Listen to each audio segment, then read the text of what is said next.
বাংলাদেশে পুশ-ইন করা ভারতীয় নাগরিকদের ফিরিয়ে নিতে হবে বলে সাফ জানিয়ে দিলেন পররাষ্ট্র উপদেষ্টা তৌহিদ হোসেন।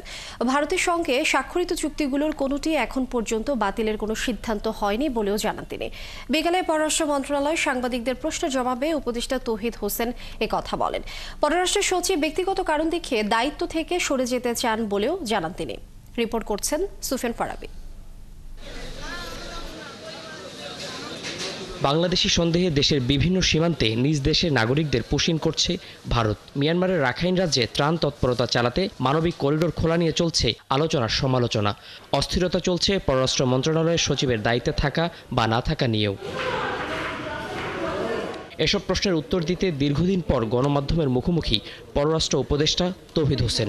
প্রশ্নের জবাবে তিনি জানান, দেশের সীমানায় পুশ-ইন করা ভারতীয় নাগরিকদের তাদের নিজ দেশে ফেরত যেতে হবে।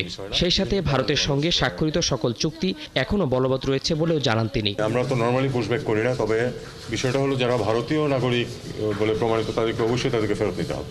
এই মুহূর্তে ঠিক আমরা বাতিল কোনোটাই করিনি। আমরা তো আসলে চাই যে নিয়ম অনুযায়ী যেন সবকিছু এগোয়।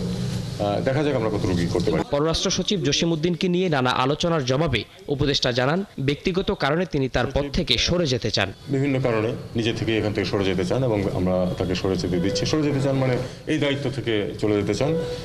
উনি আগামী 2-1 দিনের মধ্যে দায়িত্ব ছেড়ে দেবেন। তবে আরাকান আর্মির দখলে থাকা মিয়ানমারের রাখাইনে করিডোর খোলার প্রসঙ্গে কোনো মন্তব্য করা থেকে বিরত থাকেন পররাষ্ট্র উপদেষ্টা তৌহিদ হোসেন। এই নিয়ে কোনো প্রশ্ন আমি উত্তর দেব না, অন্য কোনো প্রশ্ন থাকলে বলুন। সুফিয়ান ফারাবী, 71, ঢাকা।